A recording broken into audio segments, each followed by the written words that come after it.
내가 잘 모르는 찬양 같다. 그리고 이제 인터넷 뒤져보니까 다른 교회들이 많이 찬양을 하더라고요. 제가 보니까 우리 교회가 제일 잘해요. 제가 큰 교회 찬양대도 들어봤는데 역시 우리 교회 찬양대가 찬양 잘합니다. 다시 한번 하나님께 영광의 박수를 내드립니다. 감사합니다. 조금 전에 말씀드렸던 대로 오늘이 바로 우리나라 6.25 전쟁이 발발한 지 꼭 73년째 되는 날입니다. 인류 역사상 수많은 전쟁들이 있었고요. 또 이 전쟁들 중에 흔히 말하는 상륙작전이라고 하는 것이 감행된 적도 여러 번 있지만 가장 인류 역사상, 인류 전쟁 역사 가운데 가장 완벽한 상륙작전이라고 그렇게 손꼽는 것이 바로 인천 상륙작전입니다. 우리나라 6.25 전쟁 중에 있었던 이 인천 상륙작전은 전사에서 최고의 상륙작전으로 그렇게 손꼽고 있습니다. 메가더 장군이 이 인천 상륙작전을 구상할 때 참모들, 주변에 여러 보조하는 참모들이 장군이 이거 절대 불가능합니다, 반대했다고 해요. 왜냐하면 확률로 따졌을 때에 99.9% 실패할 작전입니다. 그렇게 평가를 내렸고요. 정말로 하시겠다고 하면 이것은 어느 정도의 달성 가능성이 있냐면 500분의 1입니다. 이런 이야기를 했어요. 이게 무슨 말이냐면 똑같은 작전을 500번 시도했을 때 한 번 성공할 가능성이 있는 작전입니다. 그렇게 이제 결론을 내렸다는 것이죠. 그런데 메가더 장군은 그대로 밀어붙였어요.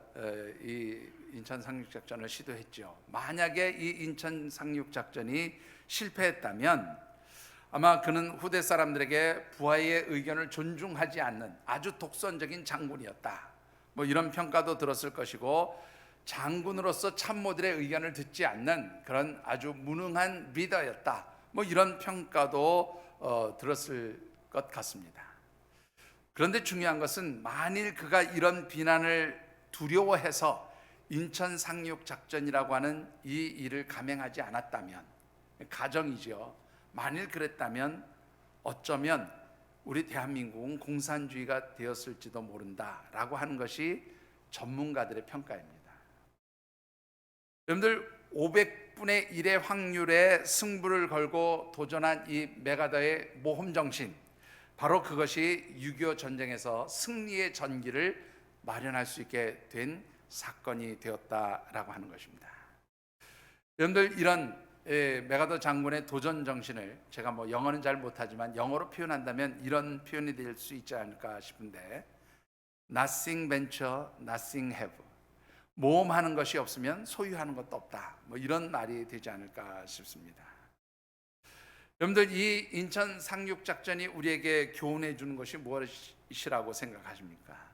그것은 참으로 도전하지 않고 행동하지 않는 사람은 얻을 수 있는 것이 없다, 성공할 수 있는 것이 없다라는 거예요. 도전해야, 또 힘들어 보이지만 행동해야 결과가 있게 되어진다라고 하는 것이죠. 자, 우리 6월에 묵상하는 말씀의 주제 같이 한번 읽어보실까요? 오늘 이 주제 말씀도 마지막입니다. 같이 읽어보시죠. 시작. 내 삶을 능력 있게 만드는 네 가지 영적 법칙. 예, 한 번 더 읽어보시죠.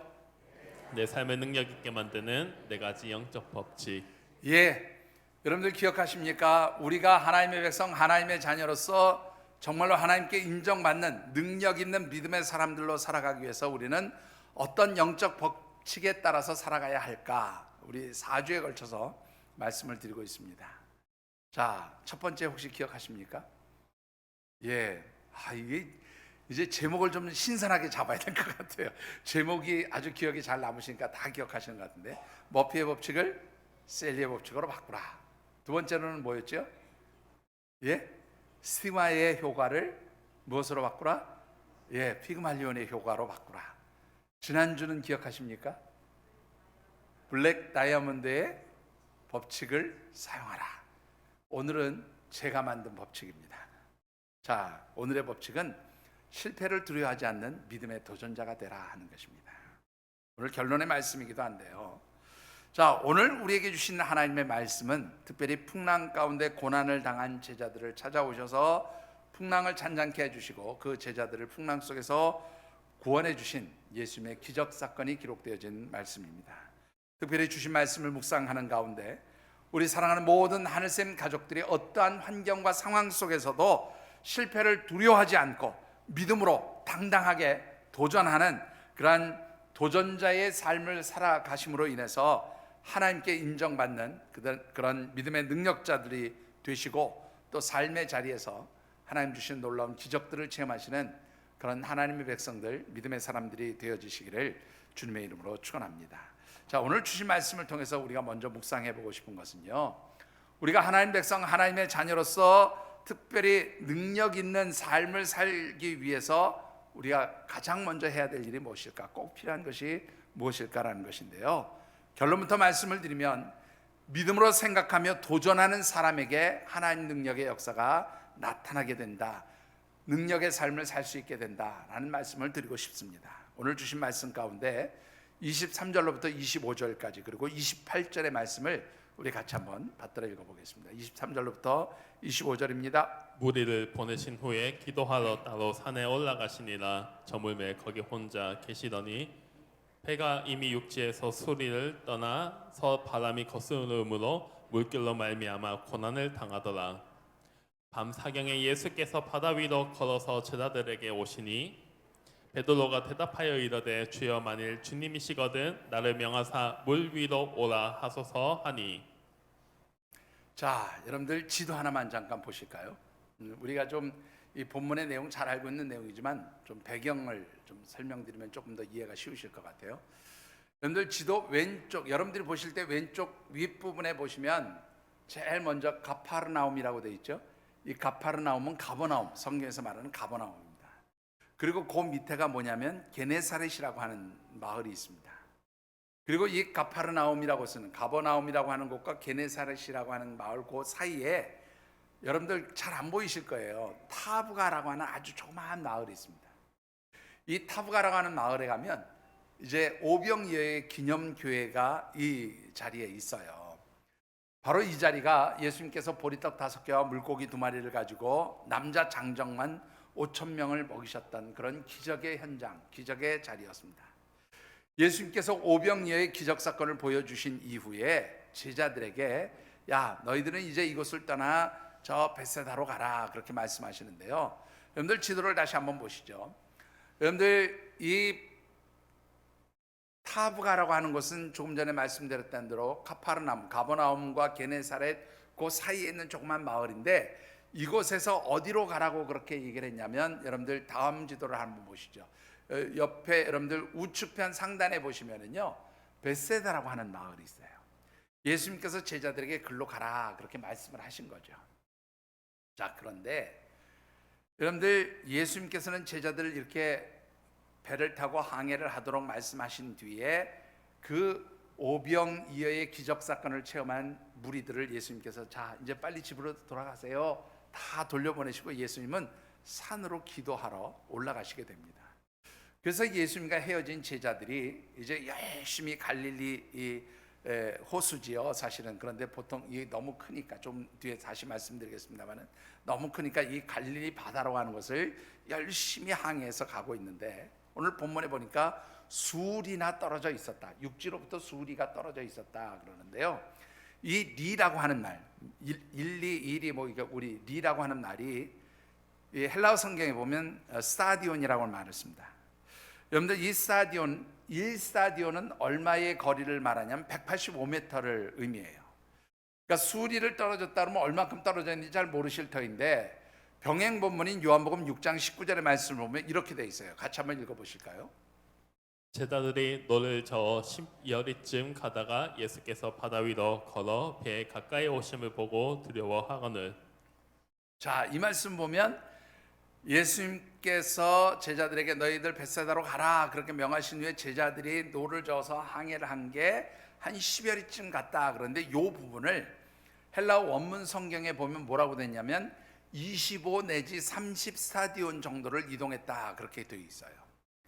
그러면 25 스타디온을 우리 미터법으로 환산하면 몇 미터가 나오냐면 약 4.6km가 나오고요.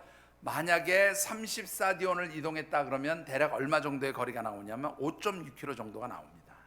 그러니까 우리말로 십리가 4km잖아요. 그러니까는 10여리쯤 갔다라는 얘기는 대략 한 4.6km에서 5.6km 정도 그렇게 바다를 향해서 항해했다라는 얘기예요. 나중에 잠시 말씀을 드리겠지만 요 위치가요 굉장히 애매한 위치입니다. 왜 그런가 하면 여러분들 이 갈릴리 호수가 동서길이, 이 가로를 동서길이라고 하는데 이 길이가 얼마 정도 되느냐면 대략 한 학자들마다 또 재는 게 달라서 조금씩 차이가 있는데 보통 11km에서 12km 정도를 얘기해요. 그러니까 11km 뭐 12km 정도 됐는데 거기에서 4.6km에서 5.6km 갔다는 거의 어떻게 해요? 이 호수의 가장 중앙쯤에 이 배가 위치하게 된 겁니다.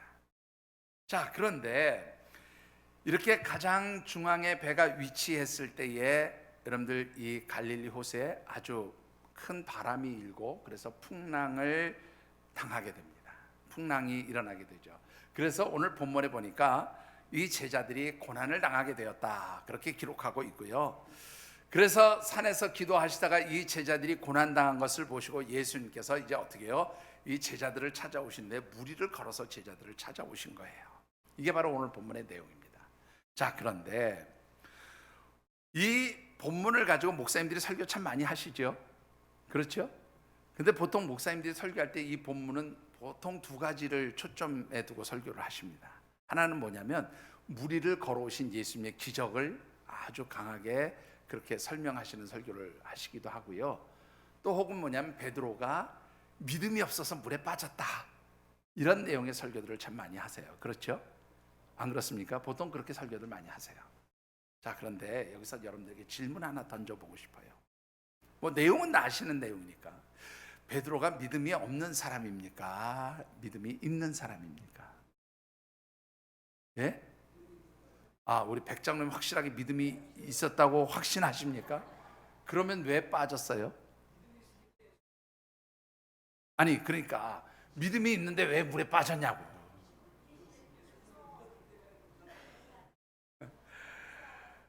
자, 여러분들 참 대답하기가, 제가 며칠 전에 그 어떤 목사님이 대화를 나누는데 이게 좋아 저게 좋아 그리고 이제 어떤 목사님이 다른 목사님에게 물었어요. 그랬더니 이 목사님 한 장 그 목사님 얼굴을 보더니 이 질문은 애한테 엄마가 좋아 아빠가 좋아 라고 물어보는 거하고 똑같아.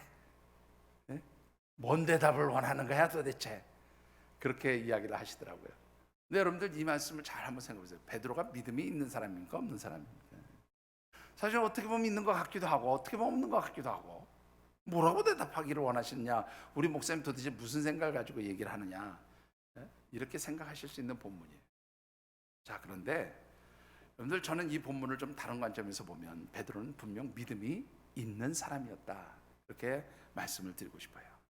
자, 왜 베드로가 믿음이 있었다고 말씀을 드리는가 하면 28절 말씀을 다시 한번 보시죠. 여러분들 28절 말씀에 보니까 베드로가 뭐라고 얘기합니까? 같이 한번 다시 읽어보시죠. 베드로가 대답하여 이르되 주여 만일 주님이시거든 나를 명하사 물 위로 오라 하소서 하니. 자, 베드로가 어떻게 해요? 만일 주님이시거든 물 위를 걸어오시는 그 주님이 정말 우리의 스승이신 예수님이시거든 주님 나도 주님처럼 물 위를 걸어오라고 말씀해 주세요 라고 요청했다는 것입니다. 그런데 여러분들 여기서 우리가 잠시 한번 베드로가 되어 보십시다. 여러분 모두가 베드로가 되어도 좋고 제자들이 되어도 좋습니다. 지금 이 배 안에 있는 제자들, 베드로를 비롯한 그 제자들이 처한 상황들을 한번 상상해 보시자고요. 이 배는요 사실은 뭐 요즘처럼 그렇게 화려한 유람선 내지는 무슨 크루즈선 같이 그렇게 웬만한 폭풍에 견딜 수 있도록 견고하게 만들어진 배가 아니에요. 여러분들 아마 노를 저항했다는 걸 보면 그렇게 크지 않은 배일 겁니다. 그러면 이 배를 타고 가는 제자들이 무엇을 당했어요? 폭풍 속에서 고난을 당했다 그렇게 기록하고 있습니다. 여러분들 한번 잘 생각해 보시죠. 이 제자들은 다양한 직업을 가지고 있었습니다. 그렇죠? 근데 이 제자들 중에서 가장 많은 직업이 무슨 직업이에요? 어부, 갈릴리 호수에서 고기 잡던 어부들이에요. 다른 말로 표현하면 갈릴리 호수에서 고기 잡으면서 그야말로 잔뼈가 굵은 베테랑 어부들이었습니다. 여러분들, 이 갈릴리 호수는요, 해수면보다 지형이 낮아요. 좌우가 높은 산지로 되어 있습니다. 그래서 이 지형적인 영향 때문에 생각지 못했던 급작스러운 돌풍들이 잘 불어오게 되는데, 그게 뭐냐면 기압 차이 때문에 저 북쪽에서 내려오는 바람이라든가 이 양쪽 산지에서 내려오는 바람은 아주 차가운 바람이 내려와요. 그리고 이 갈릴리 호수의 물은 굉장히 덥습니다. 왜 그러냐면 하루 종일 뜨거운 태양이 내려쬐니까 물이 금방 더워지잖아요. 그러니까 여기서는 더운 기가 올라와요. 찬 기하고 더운 기가 부딪히면 뭐가 돼요? 당연히 폭풍과 일어나고 비가 오는 거죠. 여러분들, 올해 장마가 그 전국적인 동시 장마래요. 밑에서 올라갔다 내려갔다 하는 게 아니라 동시에 일어나는데, 그게 뭐냐면 저 지금 밑에 있는 북태평양의 고기압이 위로 밀어붙이고 위에 있는 저기압이 딱 부딪혀서 지금 비를 아마 상당한 호우가 내릴 거라고 그렇게 기상청이 추정하던데, 바로 그런 상황인데 여기에 뭐까지 부는 거냐면 폭풍까지 부는 거예요.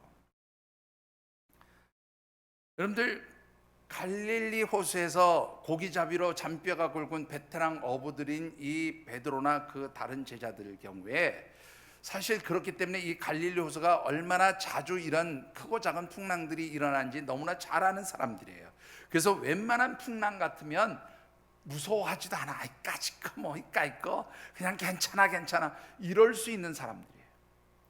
그런데 오늘 본문에 보면 이 제자들이 뭐라고 되어 있는가 하면 고난을 당했다라고 그렇게 이야기하고 있어요. 자, 여러분들 한번 보시죠. 이 24절에 고난을 당했다고 하는 이 고난, 제자들이 당한 고난의 크기가 어느 정도 될까라는 거예요. 여러분들, 이 고난이라는 말은 헬라어에서 바사나조라고 하는 단어를 쓰는데요, 이게 무슨 말이냐면 해산의 고통을 당하다, 그런 뜻이에요. 자, 우리 남성들은 몰라요. 저도 몰라요. 여러분들, 제왕절개 하신 분들도 그냥 조금 꺾으세요. 잘 몰라요. 자연분만 하신 분들, 누구를 좀 물어볼까요? 어떤 분에게 물어보면 자녀 많이 낳으신 분. 네? 누가 제일 많이 낳으셨나? 우리 교회 다둥이 자녀가 누구신가요? 어르신들 중에서. 네? 나는 둘이어서 절대 목사님 안 시킬 거야. 그러고 이제 아주 그냥 맘 편히 계시는 분들도 종종 보이시는데. 네? 여러분들 어떻습니까? 여러분들, 아이 출산할 때, 아까 제가 우리 일부 예배 때 어떤 권사님한테 그냥 기름에 못 빠져나오듯이 아이들이 슉슉 잘 빠져나오시던가요? 이만희 권사님 어떠셨어요? 예? 예? 어떤 고통이에요? 예? 예? 말로 할 수 없는 고통, 한마디로 하면 죽을 것 같은 고통이에요. 예. 아마 그런 표현, 제가 실제로 우리 아는 후배 목사가 경험한 일인데, 저희 때만 해도 분만실에 못 들어가게 했는데요, 분만실에 들어갔다가 머리털 뜯겨가지고 나온 후배 목사가 있어요. 야, 니 때문에 이렇게 됐잖아. 그리고 사모님 머리털 다 쥐어 뜯었다는 아주 재미있는 그런 일화도 아마 여러분들 겪어보셨을 거예요. 제자들이 당하는 고난이 지금 그런 고난이에요. 그 풍랑 속에서 얼마나 고통스러운 고난을 당했는지 마치 해산의 고통처럼 그렇게 죽을 고비를 넘기고 있다, 그런 말입니다. 여러분들, 지금 죽을 것 같은 고통을 당하고 있는 그런 폭풍과 일고 있어요. 그런데 여러분들, 그야말로 베테랑 어부고 갈릴리 호수에서 잔뼈가 굵은 제자들조차도 그렇게 두려워하는 죽음의 고통 같은 폭풍 속인데 베드로가 뭐라 그래요? 주님이시면 나도 주님처럼 걸어오라고 그렇게 말씀해 주세요 라고 그렇게 얘기를 했다, 그 말이에요. 여러분들 같으면 권 집사님 어떻게 생각하십니까? 하실 수 있겠어요? 왜 못하세요? 뭐가 두려우신데? 죽을까 봐 수영을 잘 못하시는 모양이군요. 잘하세요? 잘하시는데 그러시군요. 저 같은 사람은 수영을 못해서 아예 그저 그냥 고개 콱 쳐박고 죽어도 난 못 나갑니다, 그럴 거예요. 방 장로님 해병대 출신이시죠. 예? 우리 해병 뭐 이게 얘기하시잖아요. 수영 잘 하시죠, 저는. 왜 대답을 갑자기 못 하십니까? 가짜 해병 아니시죠? 진짜 해병이시죠? 그러면 우리 장로님, 이 폭풍우가 막 부는데 해병대 근무하실 때 폭풍우 보셨을 거 아니에요? 그때 예수님, 나도 이런 폭풍우를 좀 걷게 해주시오, 이렇게 한번 기도해 보신 적 있으세요? 왜 못 하셨습니까? 예? 아니, 지금 같다면 하실 수 있으시겠습니까? 왜 못 하십니까? 두려움이에요. 아무리 수영 잘해도 여러분들 이거는 정신 나간 짓이지. 이 베드로가 갑자기 좀 아이들 편대로는 또라이가 된 거예요, 순간적으로. 아닙니까, 여러분들? 이게 갑자기 정신이 돌지 않고서는 그 폭풍우를 막 그렇게 폭풍우가 일어나는데, 주님, 나도 주님처럼 걷게 해주세요.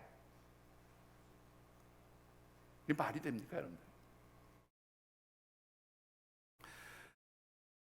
여러분들 아마 베드로 같은 요구를 할 수 있겠냐라고 얘기할 때 대부분의 사람들이 이렇게 얘기할 겁니다. 야, 예수님이시니까 무리를 걷지, 네가 무슨, 내가 무슨, 그런 생각 안 하셨을까요? 역시 예수님은 예수님이야, 예수님이니까 그냥 걷는 거지 누가 저 일을 하겠어. 아마 그렇게 생각하지 않았을까요? 아마 이 배에 타고 있던 모든 제자들 다 같은 생각이었을 겁니다. 그런데 여러분들 오늘 이 본문에 보면 이 베드로만큼 아주 독특한 생각을 했다는 거예요. 누가 걸으니까? 예수님이 폭풍우 속에서 무리를 걸으니 누구도 걸을 수 있다, 나도 걸을 수 있다. 여러분들, 이게 바로 베드로의 믿음인 거예요.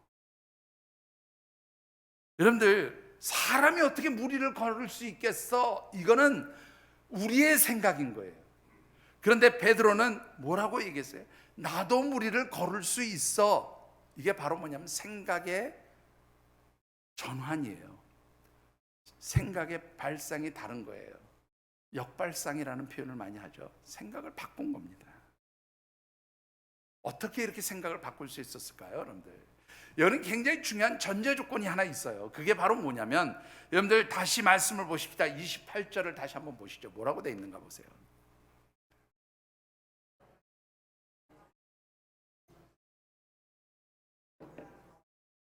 누가 주님이 어떻게 하시면?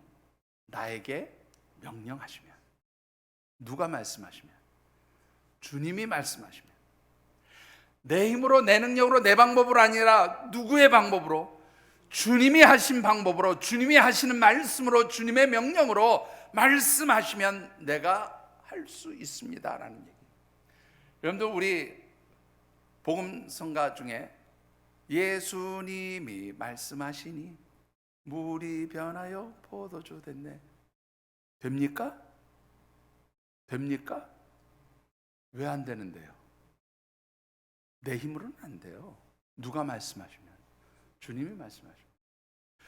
예수님이 말씀하시니 바디메오가 눈을 떴다네. 예수님 나에게도 말씀하셔서 새롭게 변화시켜 주세요라고 하는 고백, 새롭게 믿음의 생각을 가지게 하여 주세요라고 하는 고백, 어떻게 나올 수 있어요? 누가 말씀하시면? 예수님이 말씀하시면 내가 그렇게 할 수 있습니다. 바로 이것이 바로 예수 그리스도를 믿는 베드로의 믿음이었다라는 것입니다. 다시 묻습니다. 베드로가 믿음의 사람입니까? 아니면 믿음 없는 사람입니까? 믿음의 사람이었어요. 여러분들, 베드로만 믿음의 사람입니까? 누구도 믿음의 사람이 될 수 있어요. 나도 믿음의 사람이 될 수 있는 줄 믿으시기 바랍니다. 어떻게 해요?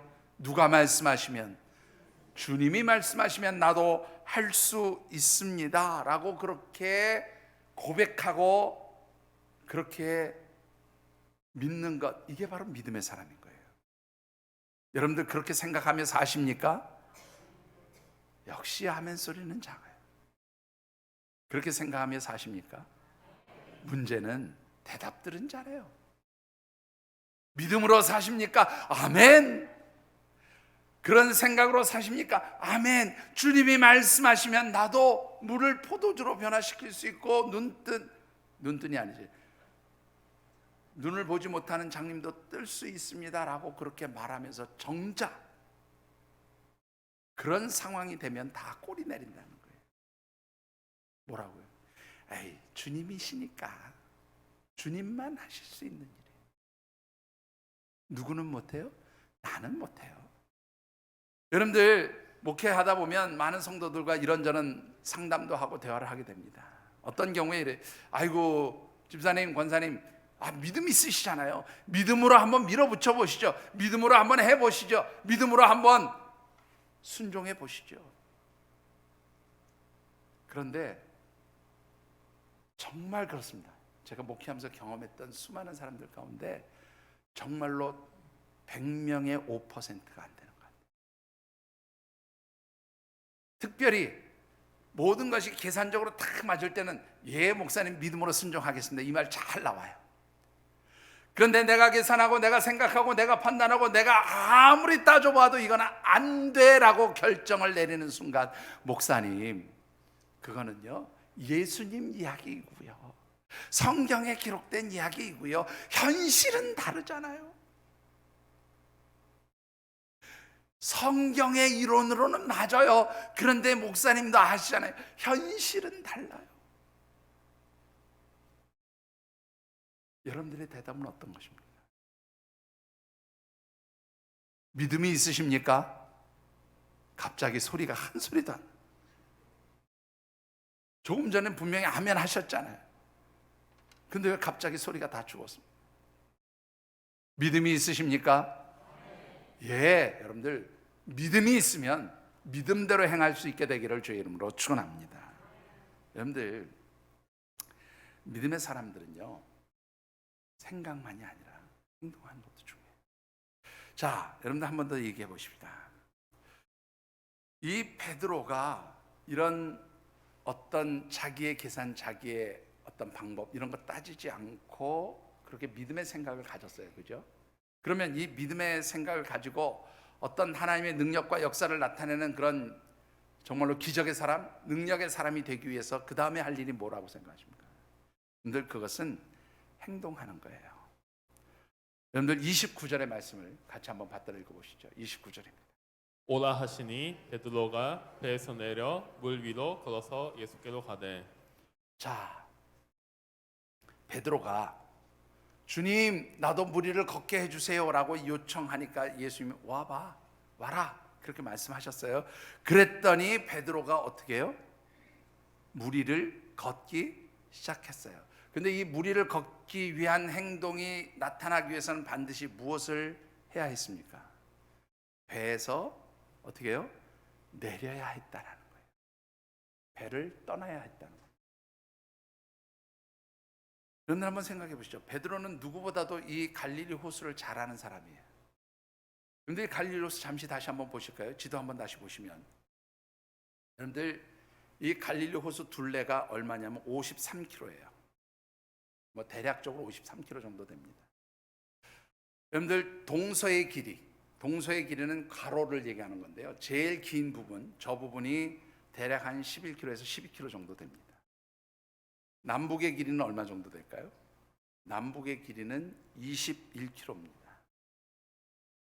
동서는 이렇게 맑은 날은 보여요. 건너편이 이렇게 바로 보입니다. 근데 남북은 안 보여요. 아무리 봐도 안 보입니다. 21km니까 안 보여요. 제가 지난번에 그 인도네시아 선교지를 갔을 때 해발 800m 높이의 호수가 하나 있었어요. 그 이제 토바 호수라고 하는 곳인데 거기가 이제 선교지 중에 한 곳이어서 거기를 방문하겠는데, 그런데 이 토바 호수는 산 해발 700m인가 800m 있다고 하는데 이 폭은 바로 앞이에요. 그냥 보여요. 바로 보여요. 뭐 한 끼케 하면 한 1, 2km 정도 될까. 그런데 이 길이가 얼마냐면 100km예요. 엄청나게 큰 호수입니다. 근데 갈릴리 호수도 사실은 이 폭이 11km에 길이가 21km, 그러니까 그 가로 세로가 21km니까요. 평균 면적이 얼마냐면 166km 평방 킬로미터예요. 평균 수심이 얼마냐면 26m. 그리고 가장 깊은 곳이 얼마냐면 43m입니다. 한번 생각해 보시죠. 여러분들이 생각할 때 26m, 평균 수심 26m. 베드로는 거기에서 잔뼈가 굵었다며 수영 잘하니까 내렸겠지. 물론 평상시 같으면 얼마든지 할 수 있었을 거예요. 그렇죠?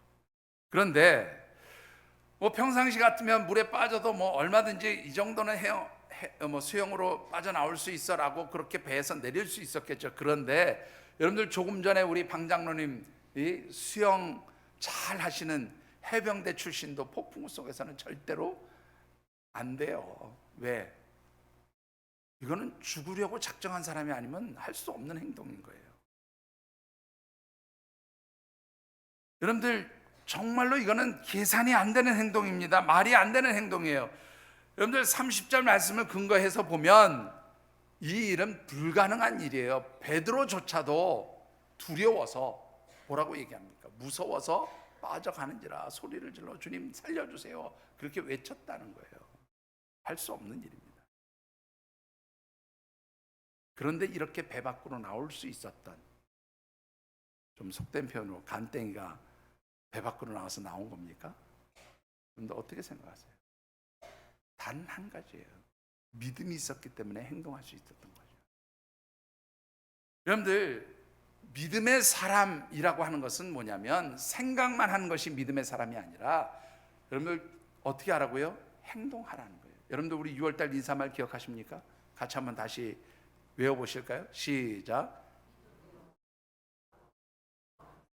믿음으로 생각하고 기도하며 행동하라. 이것이 합체돼야 진짜 믿음의 사람이 되는 거라고 말씀드렸죠. 여러분들 믿음이 있다는 것은 반드시 그 뒤에 뭐가 따라오는 거예요? 행동이 따라와야 돼요. 그게 진짜 믿음인 거예요. 오늘 우리 사랑하는 하늘쌤 가족 모든 성도들이 정말로 하나님 인정하시는 믿음의 능력자들이 되기를 원하십니까? 그렇다면 믿음으로 생각하고 행동하시는 우리 하나님 백성들이 되어주시기를 주의 이름으로 축원합니다. 자, 그런데요, 여러분들 이런 믿음의 능력자가 되기 위해서는요, 행동하는 것과 함께 또 하나 전제되어지는 게 있어요. 버려야 할 것이 있다는 거예요. 무엇을 버려야 합니까? 여러분들 조금 전에 말씀드렸던 대로 다시 28절을 읽어보시죠. 29절이죠. 29절을 같이 읽어보실까요? 오라 하시니 베드로가 배에서 내려 물 위로 걸어서 예수께로 가되. 여러분들 배에서 내렸다는 것은 배를 버렸다는 말이에요. 여러분들 누가 생각해도 지금 가장 안전한 장소는 어디입니까? 배 안이에요. 배 안에 있어야 그나마 이 폭풍 속에서 생명줄을 유지할 수 있는 거예요. 그런데 베드로는 자기가 유일하게 버틸 수 있는 생명줄이 되는 배를 떠났어요. 배를 포기했다는 겁니다. 배를 버렸다는 거예요. 여러분들 그 배를 버릴 때 무엇을 체험해요? 무엇을 체험합니까? 무리를 걷는 기적이 나타나는 거예요. 하나님의 능력의 역사가 나타나는 거예요. 여러분들 한번 여쭤보겠습니다. 예수님 말고 무리를 걸은 사람 또 있어요? 예수님 말고 무리를 걸은 사람이 있다는 얘기 들어보신 적 있어요? 어떤 분이 그런 얘기예요. 목사님 요새 보니까 무슨 마술사가 무리를 걷던데요. 무리를 걷는 게 아니고 속임 쓴 거예요. 마술은 말 그대로 속임이에요. 눈속임한 거예요. 예수님 무리를 걸으셨어요. 그런데 예수님 말고 무리를 걸은 사람이 유일하게 한 사람 더 있어요. 누굽니까? 베드로예요. 비록 중간에 빠지기는 했지만 그는 예수님 다음으로 무리를 걷는 기적을 체험했다라는 거예요. 무엇이 전제되었어요? 배를 떠나야 된다. 자기가 믿고 의지하던 그 생명줄이라고 생각하던 것을 놓았을 때에 뭐가 시작돼요? 하나님의 역사가 시작되고 하나님의 기적이 시작되는 거예요. 여러분들 정말로 여러분들이 하나님의 역사와 능력과 기적들을 체험하기 원하십니까? 여러분들이 붙들고 안절부절하지 못하는 그걸 놓을 수 있게 되기를 주의 이름으로 축원합니다. 여러분들 어떤 분들은요 물질 잡고 바등바등 떨어요. 이게 내 생명줄이야. 어떤 분은 뭐예요? 내가 세상에서 배운 지식이 내 생명줄이라고 생각하는 사람도 있어요. 어떤 사람은요, 내가 사회에서 지금까지 쌓아놓은 모든 그런 인맥, 내 사회적인 지위, 이게 바로 내 생명줄이라고 생각하는 사람도 있어요. 근데 어떻습니까? 인간적으로 생각할 때 이것이 생명줄이라고 생각하는 그거 붙들고 있어봐야 하나님 역사는 일어나지 않아요. 하나님 능력은 나타나지 않아요. 내가 생명줄이라고 생각했던 그 것들, 말 그대로 그 배를 버릴 때에 여러분들 하나님의 능력과 하나님의 역사와 하나님 기적이 나타나는 거예요. 그런데 여러분들 뭐라고 얘기합니까? 아니요, 그거는 예수님에게 해당하는 말이고요. 나는 이 배 붙들어야 됩니다. 나는 이 배 지켜야 됩니다. 나는 이 배에서 떠날 수 없어요. 그렇게 말하니까 하나님 역사가 안 나타나는 것이죠. 여러분들 정말로 말씀에 순종해서 믿음으로 행동하시고, 그래서 여러분들이 하나님이 주시는 놀라운 기적의 역사들을 체험하시는 그런 하나님의 사람들이 되어지시기를 주의 이름으로 축원합니다. 자, 중요한 것은요, 이 베드로가 여기까지는 참 잘했어요, 그죠? 믿음으로 생각하고 또 행동하고, 그래서 하나님이 행하시는 기적의 역사를 체험하게 됩니다. 그런데 이 베드로가 한 가지 실수를 했네요. 어떤 실수를 했을까요, 여러분들? 30절과 31절. 이 베드로가 지켜야 될 영적 원칙 한 가지를 잃어버리게 돼요. 같이 바람을 읽어보십시오. 보고 무서워 빠져 가는지라 소리질러 이르되 주여 나를 구원하소서 하니 예수께서 즉시 손을 내밀어 그를 붙잡으시며 이르시되 믿음이 작은 자여 왜 의심하였느냐 하시고. 아멘. 여러분들 참 보시죠. 베드로가 무리를 잘 걸었어요, 못 걸었어요? 처음에는 잘 걸었어요. 그러면 한번 이렇게 생각해 봅시다. 베드로가 배 안에 있을 때와 배 밖으로 나와서 무리를 걸을 때의 환경과 상황이 바뀌었어요. 무슨 말인지 이해가 안 되십니까? 배 안에 있을 때는 잔잔한 바다였냐 그 말이에요. 그때도 풍랑이 일고 폭풍과 일었고 바람이 불었어요. 배 밖으로 내려와서 걸을 때도 똑같은 상황이에요. 뭔 차이입니까? 뭔 차이가 그를 물에 빠지게 했냐 그 말이에요. 어떤 차이라고 여러분들 생각하십니까? 여러분들 한번 잘 보시죠. 29절에 보니까 베드로가 예수님이 오라 하시는 말씀을 듣고 무리를 걸어서 누구에게로 갑니까? 예수님께로 가요. 누구 보면서 가는 겁니까? 예수님 바라보면서 주님 저기 계시니까 내가 글로 가겠습니다 가는 거예요. 누구를 봐요? 예수님 본 거예요. 그런데 여러분들 그 다음 30절을 보시면 뭐라고 되어 있습니까? 갑자기 바뀌었어요. 무엇을 봐요? 바람을 보고 무서워 빠져갔다. 믿음으로 행동한다는 게 무엇입니까? 그것은 사실 한 가지예요. 끝까지 누구 바라보는 거예요? 예수님 바라보는 거예요. 주님 바라보는 거예요. 하나님 바라보는 거예요. 그게 믿음인 거예요. 여러분들 바라보다가 중간에 바뀌면 이거 말짱 꽝이야. 도루묵이에요. 안 돼요. 여러분들 한번 칼을 뽑았으면 끝까지 가야지. 그지요? 왜 가다가 돌아서냐고요? 왜 가다가 다른 것 보냐고요? 왜 가다가 포기하느냐고요? 여러분들 믿음이라고 하는 것은 철저하게 전제되는 조건이 뭐냐면 하나님 바라봅니다. 하나님 의지합니다. 하나님 붙들어 주실 줄 믿습니다. 그 고백 가지고 끝을 보는 게 믿음이에요. 그런데 대부분 어디서 꺾여요? 조금 힘들고 어려우면 다 주저해요. 꺾여요. 계산해보고 안 된다고 얘기해요. 그리고 포기해요. 그러니까 하나님 역사가 안 나타나는 거예요. 여러분들 믿음이라는 것은 끝을 보는 거예요. 내가 너무 답답한 것은요, 끝을 보는 데까지 가는 시간이 좀 길다고 쉽게 포기해요. 쉽게 지쳐요. 근데 그렇게 되는 이유 중에 하나가 뭐냐면, 하나는 뭐예요? 환경을 바라보니까, 상황을 바라보니까 두려워지는 거죠. 끝까지 하나님 바라봤으면 베드로가 주님께 끝까지 갔을 것 같아요. 어떻게 생각하십니까? 그렇지 않았을까요? 환경, 상황, 바람, 폭풍우 안 봤으면 주님께 갔을 거예요. 그런데 주님을 바라보다가 환경, 상황, 형편을 보니까 무서워졌어요. 두려워졌어요. 그리고 물에 빠져갑니다. 또 한 가지 베드로가 그렇게 된 이유가 있죠. 31절을 다시 한번 보시죠. 뭐라고 되어 있습니까?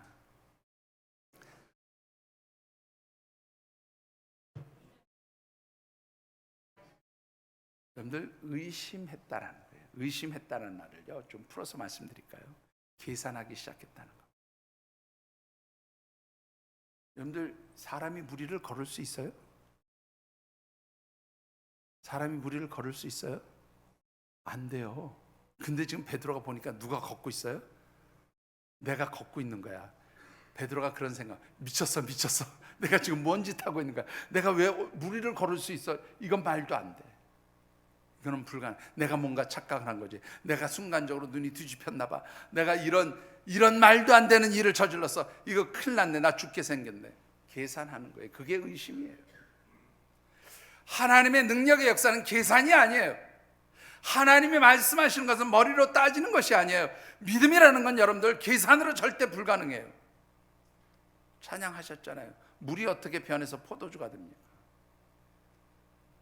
포도가 들어가면 가능성이 있겠죠. 그런데 포도 안 들어간다 어떻게 물이 포도주가 됩니까? 여러분들 계산되지 않는 것이지만 하나님의 역사는 모든 것이 가능하다고 믿는 것, 그게 바로 믿음이에요.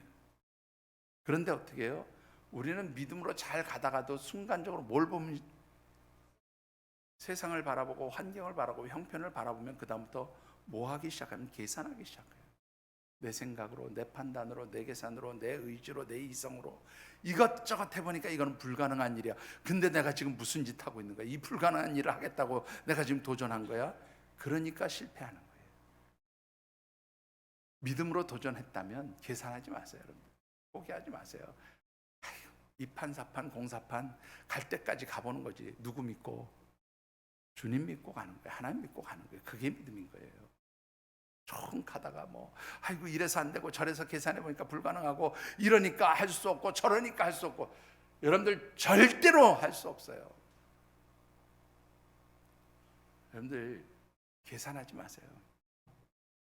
믿음으로 생각했으면 그 다음부터 어떻게 해요? 믿고 가세요. 끝을 보세요. 여러분들 그럼에도 불구하고 사실은 우리는 어떻게 해요? 굉장히 약한 존재들이죠. 목사님 이론적으로는 맞아요. 목사님 말이 믿음으로 끝까지 끝을 봐야 되는 거. 아이고 저도 알아요. 말 안 하셔도 다 알아요. 왜 안 돼요? 믿음이 없으니까 안 되는 거죠. 그래서 불가능한 겁니다. 그래서 안 되는 거예요. 그럼에도 불구하고 우리가 실패를 두려워하지 않는 도전자가 되는 비결이 무엇입니까, 여러분들? 27절과 31절을 한번 같이 보시죠. 27절 31절입니다. 예수께서 즉시 이르시되 안심하라 나니 두려워하지 말라. 예수께서 즉시 손을 내밀어 그를 붙잡으시며 이르시되 믿음이 작은 자여 왜 의심하였느냐 하시고. 여러분들 27절에요. 예수님이 그 폭풍 속에서 두려워하고 무서워하는 제자들을 찾아오시면서 제자들이 아니 무리에 사람이 나타났어. 귀신인가 뭔가 유령인가 이럴 때 예수님 뭐라 그래요? 야 나다. 뭐 하지 말라고요? 안심하라 두려워하지 말아라. 여러분들 이 안심하라는 말이요 원문에 보면 되게 재밌어요. 무슨 뜻인가 하면 기뻐해라. 내가 나타났으니 기뻐해라. 이 말이에요. 주님이 왔으니 기뻐해라. 주님이 함께 하시니 기뻐해라. 감사해라. 즐거워해라. 찬송해라. 이런 뜻이에요, 여러분들. 그리고 그 다음에 두려워하지 말라는 거예요. 쫄지 말라는 거예요. 두려워하지 말라는, 무서워하지 말라는 거예요. 누가 있으니까? 내가 있잖아. 너희도 쫄지 마.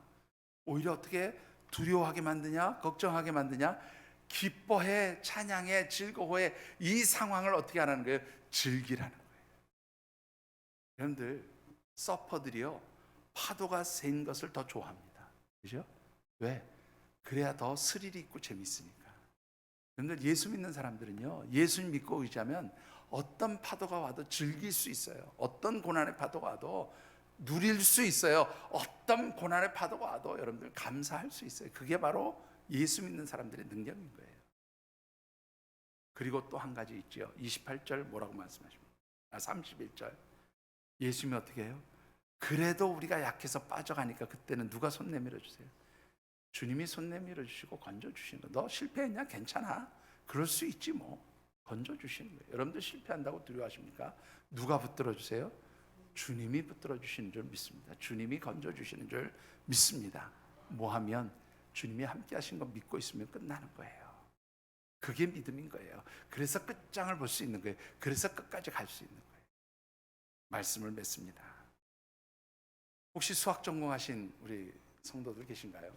수학 전공한 사람들이 수학 박사학위를 받는 방법 뭔지 아십니까, 여러분들? 뭘까요? 뭘까요? 우리 수은자매 어떻게 하면 박사학위 받을 수 있어요? 공부 열심히 하면, 그죠? 대학원 가서 공부 열심히 하면, 박사과정 코스 밟으면. 수학으로 박사과정 받는 방법은 가장 흔한 게 뭐냐면 난제를 풀어내는 거예요. 무슨 말이냐면 수많은 수학 문제들 가운데 이 세계적인 수학자들도 못 푼 수학 문제들이 있어요. 그 풀이를 설명하지 못하는, 그래서 문제의 답을 찾지 못하는 그런 난제가 있는 수학 문제들이 있어요. 요 난제가 있는, 절대로 풀 수 없는 그 수학 문제를 잘 연구해서 그 문제를 이렇게 공식에 따라서 풀 수 있다는 걸 증명하면 그게 박사학위예요. 그게 바로 박사 논문이 돼요. 실제로 한 학교에서 있었던 일입니다. 교수님이 박사과정 학생들 수업을 딱 시작하려고 하는데 갑자기 학교에서 연락이 왔어요. 아이고, 학교에 급한 일이 생겨가지고 보직 교수님들 잠깐 회의합니다. 수업 들어가셨죠? 잠깐 좀 한 시간 이상 걸릴 것 같은데 잠깐 오셔서 우리 회의 좀 하시면 좋겠습니다. 교수님이 수업하다 말고 그냥 나가야 되니까 뻘쭘하잖아요. 그냥 수업을 해야 되는데 박사과정 학생들 그냥 두고 가기 그러니까 칠판에다 문제를 하나 써놨어요. 수학 문제를 하나 딱 쓰고, 이 문제는 지금까지 어떤 수학자도 풀지 못한 그야말로 난제 중에 난제인 수학 문제입니다. 여러분들 한번 제가 올 때까지 여러분들이 한번 도전해 보시죠. 1시간 반 정도 시간 드릴 테니까 한번 이 수학 문제 풀어보세요. 그리고 교수님은 나갔어요. 이 박사과정 학생들은 요거 하나 풀면 뭐가 해결돼? 공부 끝나는 거야, 박사학위 받는 거야. 그러니까 얼마나 열심히 이거 풀어보려고 했겠어요. 누가 뭐 말걸세라 집중해서 문제 풉니다. 근데 얼마 후에 지각생이 하나 문을 열고 들어왔어요. 딱 분위기 보니까 뭐 학생들이 전부 막 뭘 열심히 푸는데 칠판에 보니까 문제 하나 써 있거든요. 이 학생은 생각할 때 무슨 생각이냐면, 아, 저 문제 풀어가지고 이번 시간에 제출하는 게 이번 시간 수업인가 보다. 그래서 이 학생도 열심히 문제를 풀기 시작합니다. 1시간 반의 시간이 흘러서 이 문제를 푼 사람이 나왔어요. 누굴까요? 지각생이었어요. 왜 그는 문제를 풀 수 있었을까요? 네? 그 학생은 이 문제가 풀 수 없는 문제라는 걸 몰랐던 거예요. 그냥 교수님이 당연히 풀 수 있다고, 그래서 숙제로 혹은 문제를 제출해 주시고 이걸로 성적 계산하려고 풀어보라고 했으니까 내가 아는 모든 지식을 동원해서 푸는 거예요. 그러니까 푸는 거예요. 해결된 거예요. 근데 다른 학생들은 뭐가 있었어요? 이거는 절대로 지금까지 수학의 천재들도 못 푸는 문제였어. 그러니까 안 된다고 생각하면서 시작하니까 안 되는 거예요. 믿음도 똑같아요. 여러분들이 안 된다고 생각하면 죽었다 깨어나도 안 돼요. 그런데 주님이 명하시면, 주님이 도와주시면, 주님이 함께 하시면 이것 가지면 다 끝나는 거예요. 여러분들 정말로 능력 있는 삶을 살기를 원하십니까?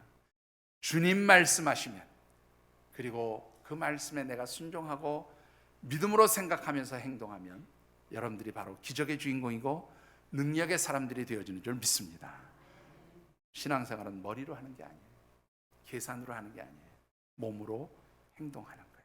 그게 믿음입니다. 기도하십시다. 우리 6월 한 달 주신 말씀 붙들고 각자 기도하십시다.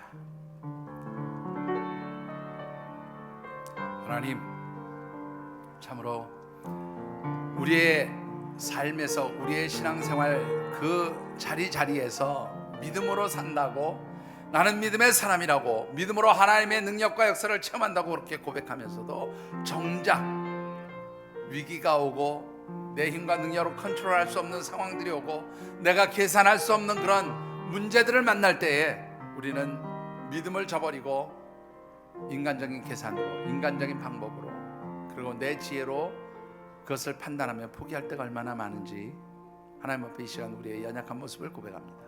하나님, 저희들을 도와주셔서 진짜 믿음의 사람들 되게 하여 주시옵소서. 진짜 믿음으로 생각하고 기도하며 행동할 수 있는 저희들이 되게 하여 주시옵소서. 그래서 하나님의 역사, 하나님의 능력, 하나님의 기적을 체험할 수 있게 하여 주시옵소서.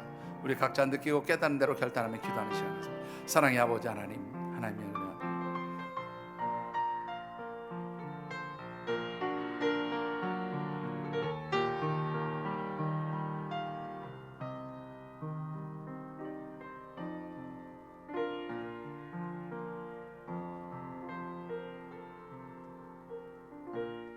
하나님 감사합니다.